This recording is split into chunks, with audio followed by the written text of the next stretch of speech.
Orthodox Muslim responded to my refutation, but unfortunately, he utterly failed. He ignores the Quran's clear denial of the Prophet's personal foreknowledge and twists the hadith to fit his narrative. The Quran explicitly states his only miracle was the Quran itself. It also denies that he had foreknowledge. If he had additional miracles or prophecies beyond the Quran, as found in the hadith, this would directly contradict the verses. Now, he raises objections about Quranic prophecies like the Romans and the conquest of Mecca, but here's what's telling. I already addressed these exact arguments, citing these exact verses 10 months ago in this article, before I even knew Orthodox Muslim existed. These are just recycled apologetics that have been refuted for nearly a year. Rather than rehash that debates that I've already settled, let's examine what he actually needs to prove that this hadith is a genuine prophecy about Baghdad in 1258, because it's not. It's Sa'id ibn Jumhan describing Basra during his own lifetime. Now let's get to the actual prophecy. The hadith literally says some of the people will settle in low-lying land called Al-Basra by a river called the Tigris. It doesn't say Baghdad. To fix this, Orthodox Muslim claims the Prophet means Bab al-Basra, a place within Baghdad, so Basra secretly refers to Baghdad. But that's a post-Mongol reinterpretation invented to save the prophecy after the fact. Even if we take this gate of Basra in Baghdad, the text says Al-Basra, not Bab al-Basra. If the Prophet meant to predict the Mongol invasion of the future capital of the religion, why cryptically name a completely different city 340 miles away? Why not just say Baghdad? Apologists typically respond, well, Baghdad didn't exist yet. But that makes no sense. If the Prophet could predict a city's name, the river, the bridge, ethnic features, military outcomes, then he could also predict the name of the city. If Muhammad could reveal Basra, he can reveal Baghdad. His Vancouver analogy fails at this. If I predict something in Vancouver, but it happens in Vancouver, Washington, that still counts. But that only works because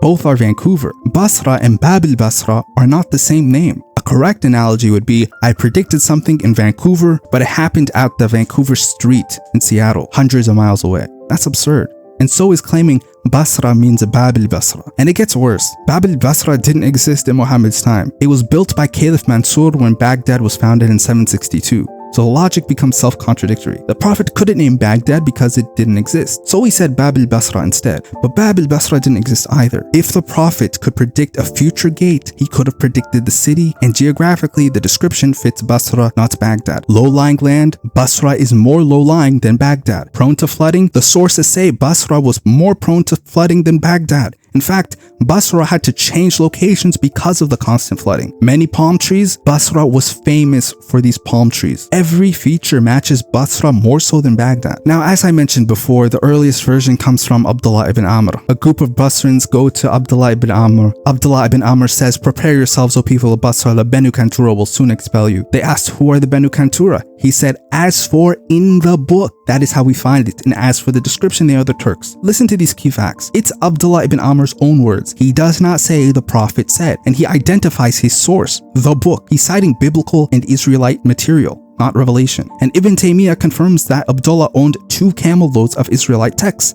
and narrated from them permissibly. And he distinguished between the two. So he has prophetic reports and Israelite reports. And the thing is, Ibn Amr was accused with conflating the two. So the scholars mention that he very clearly distinguished what he got from the Prophet when he says Qala Rasulullah and what he got from the Israelite sources. And he makes it very clear that he got this from the Israelite sources when he states Al-Kitab. If this had been from the Prophet, Abdullah would have said so. He was careful to differentiate. The teacher analogy fails because Abdullah did name his source, the book. So the original statement isn't a hadith prophecy at all. It's an Israelite source. Now here's something Orthodox Muslim does not want you to notice. Sa'id ibn Jumhan, who died in 136 Hijri, is the common link for every chain of this so-called prophecy. He's the one who took Ibn Amr's vague biblical speculation and turned it into prophetic hadith. But this wasn't a prediction about Baghdad 500 years later. It was Sa'id's own lived reality. He wasn't foretelling the future. He was describing the chaos around him during the Khawarij attacks on Basra. And let's break it down easily for him. This was deeply personal for Sa'id. Sa'id says to the companion Abdullah ibn Abi Awfa, my father was killed by the Azarika. He replied, may God curse the Azarika.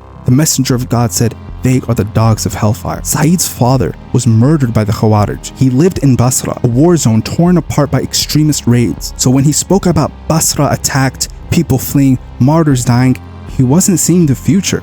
he was describing what he lived through. Now let's break down every single part of the hadith. The hadith says a low-lying land called Al-Basra beside a river called the Tigris. Tabari records in the year of 129, during the time of Sa'id, the Kharijites were on the east bank of the Tigris and Marwan was opposite them. Guess what? This was a perfect match for the hadith. The city is Basra, exactly in the hadith. The river is the Tigris, exactly as in the hadith. The attackers are on the banks, exactly what Sa'id saw. Historical sources confirm this description fits old Basra, not the modern port city we have now. Early Basra was directly overlooking the Tigris, before the city was gradually relocated due to the constant flooding. As a Majalat Lughat al-Arab al-Arakiya, old Basra and the present Basra are not in the same spot. The present one stands on the river of Al-Ubula, known today as Nahar al-Ashar. Al-Kazwini said in Ajaib al-Makhluqat, Al-Ubula was two sides, east and west. Its eastern side is now inhabited, the western side is in ruins, yet contains a shrine overlooking the Tigris, known as Mashahid al-Ashar. It appears that early Basra stood upon the Nahar al-Ajna, which Abu Musa dug in a marshy plain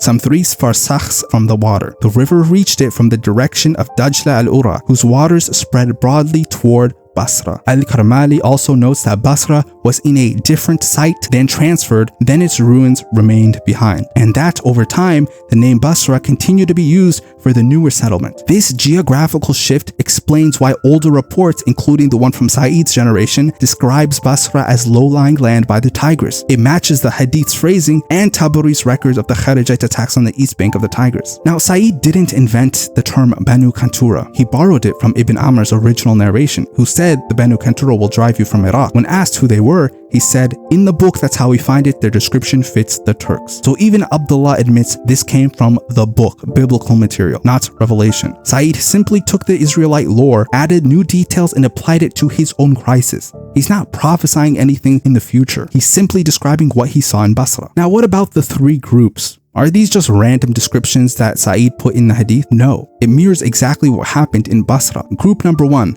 They follow the tails of cattle, flee to the wilderness, and perish. Look at what Tabari says.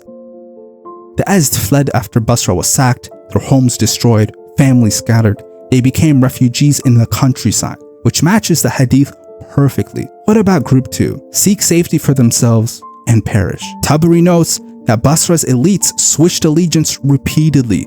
Muhammad ibn Ja'far, then Abu Malik, then Sufyan ibn Muawiyah, each ruling only days apart. It's political betrayal, abandoning loyalty for your own safety. Guess what? They did exactly this in the hadith. Seek safety for themselves and perish.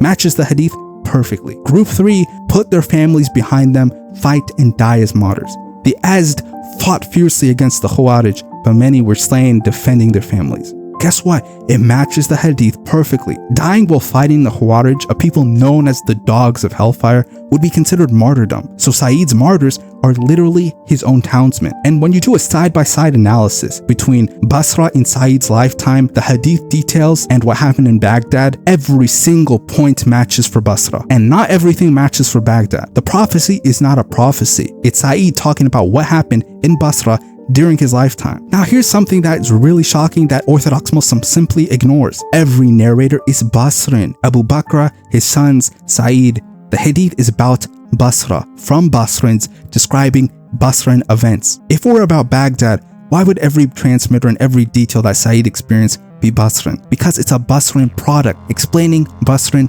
trauma. Now, Sa'id was traumatized and he tried to make sense of the disaster. His father was killed by these people. His city burned. He found a passage about Banu Kantura and thought, this must be what's happening now. So he framed current events as a prophecy to comfort his people. The first category were the refugees, a warning to the cowards that left. The second category were for the elites, a condemnation for their betrayal. And the last one was for the fighters, the one who were honored as martyrs. It gave religious meaning to this tragedy. Now, Orthodox Muslim says if it came true centuries later, it must go back to the Prophet. But it didn't come true centuries later. It happened during Sa'id's lifetime. Later, Muslims simply retrofitted Sa'id's story to Baghdad.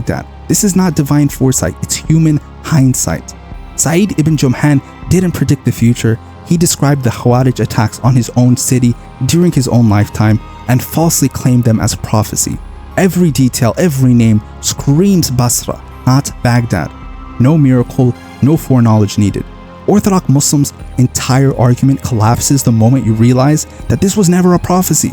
It was Sa'id ibn Jumhan crafting a hadith out of his own experience, the Khawarij attacks on Basra. That's why every single detail in the narration mirrors that crisis perfectly. Orthodox Muslim needs this to be about Baghdad because only then can he claim it proves Muhammad's prophethood. But to make that work, he has to ignore that the hadith fits Saeed's lifetime and Basra far more precisely than it ever fits the Mongol invasion centuries later. So ask yourself, is it a coincidence that Saeed lived in Basra, that his father was killed by the Khawarij, that the attacks happened by the tigers, that the city was low-lying, flooded and filled with palm trees, that the entire chain of narrators were Basrans, and that every prophetic detail matches Basra during Saeed's life, who just happens to be the common link of the narration, the only person to whom this hadith cannot go past independently? You would have to say all of that was just a coincidence, but that's the thing, there is no prophecy. It's just Saeed packaging the Basran trauma into a prophetic hadith, and he fooled you, Orthodox Muslim. He fooled you and your ummah.